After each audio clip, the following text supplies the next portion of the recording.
Sveiki visi, einam pažiūrėti grafičių. Prieš kelias savaitės buvo renginys pasaulinio lygio čia. Grafičio meistrai iš viso pasaulio suvažiavo tai kaip renginį, aš nežinau, tiksliai tai buvo varžybos, bet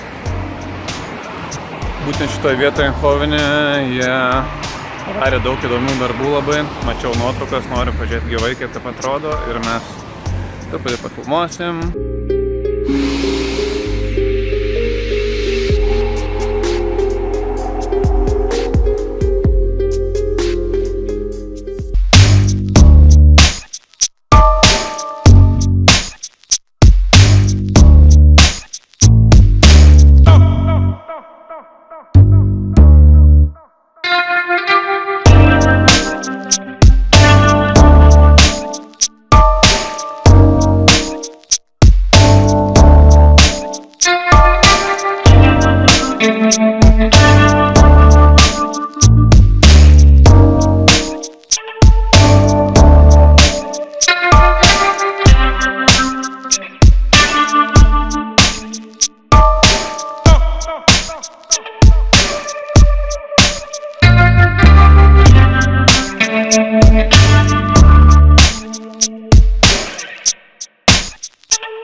Penktadienio vakaras.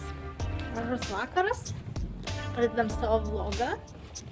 Ir kaip ir kiekvieną penktadienio vakarą mes einame pirkti maisto, kuris nėra labai sveikas. Mes nutraukėm savo sveiką gyvenimą, užkniso čia judai, nesąmonės. Kiek čia galima keliam? Kam čia to reikia? Reikia viską mesti ir jas nesąmonės. Dabar gersim kiekvieną vakarą alaus, vyno, čipsų valgysim. Kas iš to? Nieko. Ne, iš tikrųjų, tai mes melavom, nieko mes nemetam. Metam mes, viską metam. Patikėjot? Viską metam. Kaip galit patikėti tokią nesąmonę? Viską metam. Kiek čia galima? Tiek kelio nueita. Čia neapsimoka. Ar tu baigsi? Sąmonė. Tu kaip velnias. Paliktas nesąmoningas mintis, kad čia sportuoti reikia iš viso. Tuoj paimsim. Gerai, dabar alkoholio akciją greitai. Patylėk. Zikuti. Dabar rimtai. Pica, sušiai, tako, kas? Tai varom, pažiūrėsim. Ne? Pica, sušiai, tako, burgeris. Kas bus šiandien meniu?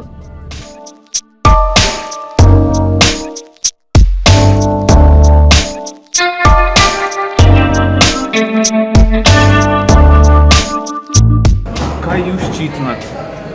Ką jūs čytinat? Sakykite mums. Vieną dieną. Mums labai įdomu. Jūs matot mūsų čytus kaip ant delno. O? Parašykit. Jeigu jūs turit čyt kažkokį vakarą, čyt dieną apie nors, čyt komentaruose, koks jūsų mėgstamiausias čyt mealas yra? Kuo jūs nusikalstate? Pica, ledai, hamburgeris, gal turit kažkokį... O gal jūsų čyt mealas būna kasdieną? O gal jūsų čyt mealas būna 3 kartus per dieną? Pristartas šiandien. Žiūrėk, pasėdžiu, kalba. Jūs skėtus sėdžiu kaip bachūras. Kas šitą nesąmonė? Gal aš negaliu sėdėti taip? Žinau, man togu, pasišortis. Sėdžiu taip, kaip gangsteris. Dėl tos pačios priežasties, kodėl aš negaliu sėdėti taip. Ne, tu gali sėdėti taip. Kas tu neleidži sėdėti? Aš laužau standartus. Tu tuoj laužysi picą už kelių minučių. Ir atsipalaiduoti. Nebijokit atsipalaiduoti. Nebijokit nieko iš viso. Nieko iš viso nebijokit. Jokios baimės. Nėra tikslo bijot kažko, tai visai darysite. Žinot, kad žmonės tapo siekti jų svajonių ir šiaip gyvenime laimėti? Baimė. Vienintelis dalykas yra baimė. Baimė netikra, baimė yra netikra. Jo, baimė yra čia išgalvota. Patys mes ją susikūrėm ir išsigalvojam. Nebijokit filmuotis vidury pizzerijos, kad žmonės žiūri. Nebijokit sėdėti pataivo. Kad ir žmonės žiūri. Kad ir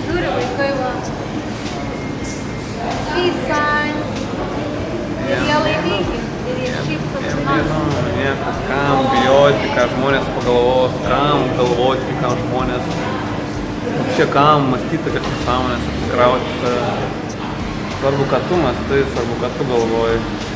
Visą kitą visiškai nesvarbu. Bet aš noriu valgyti, dėl to čia tik nusišneku.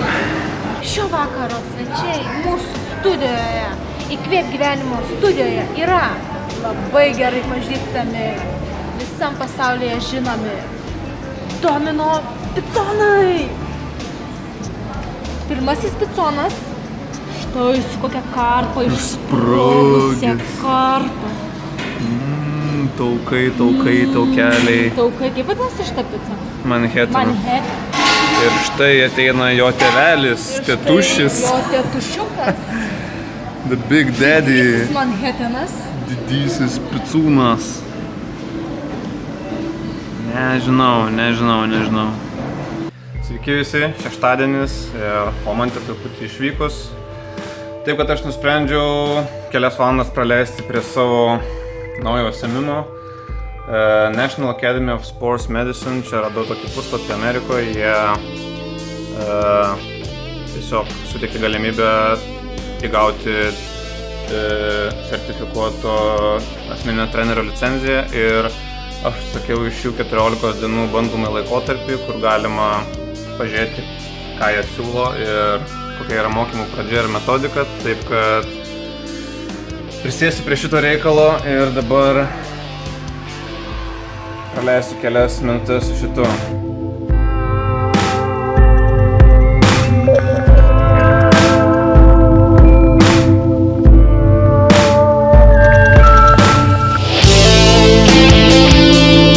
Visiškai nesvarbu, kiek kainuoja šitas dalykas ar ką, nes čia tiesiog yra žinios. Žinias yra svarbu turėti visą laiką, nesvarbu, ką tu darai ir jeigu ypač turi svajonę ar kažkokį tai tikslą, tai yra svarbiausia ir investuok į tai, nesvarbu, kiek tai kainuoja, nes tai visą laiką atsiperka realiai, jeigu yra kažkokia svajonė. Aš suprantu labai paprastai, iš tikrųjų niekam neįdomu, ką tu turi, daiktus kažkokius ten, rūbus, mašinas kažkokias ten taip toliau, niekam neįdomu tai. Įdomu tai, kad tu turi galvoje, tai, kad tu gali jiem pasiūlyti, tai, kad tu gali jiem padėti ir įdomu tai, kad juos gali motyvuoti, galbūt net pradėti kažką, ką jie nori pradėti, bet neturi gal drąsos tai padaryti, tai yra daug svarbiau ir investuoti į žinias yra kur kas geriau negu investuoti į, nežinau, naują megztinį, kuris gal geros firmos, į kažkokį naujausią telefoną, kurį tu maigysi kasdien prieš kitus žmonės, tai tu gal atrodysi kažkoks rimtas, bet iš tikrųjų taip nėra. Jeigu tu neturi ką pasakyti, tavo telefonas gali būti geriausias, tavo rūbai gali būti gražiausi, bet jeigu prasižiosi ir iš tavo burnos nieko gero neišeis, taip kad tai yra svarbiausia tobulinti savo vidų. Išorė ateis su laiku, išorė pati savaime susitvarko, čia nereikia nieko daryti su tuo. Vėl papuoliu prie Marką. Gaila man savęs.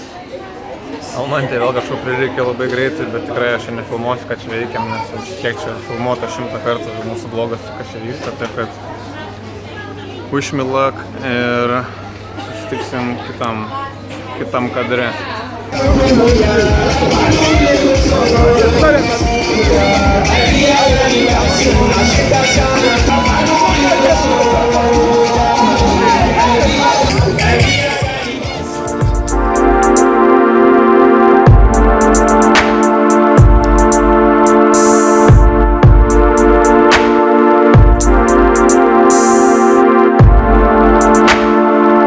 Sekmadienis dabar, atėjom į štanginę. Truputį turiu mažą apatinės nugaros dalies traumą. Taip kad padaryti kelis tempimo pratimus. Tiesiog tuo turbūt ir apsiribosiu šiandien, kad ir negali daug daryti, bet ateiti ir padaryti bent tai, ką gali, kaip tempimo pratimus arba tiesiog prasėti yra daug geriau negu sėdėti namie.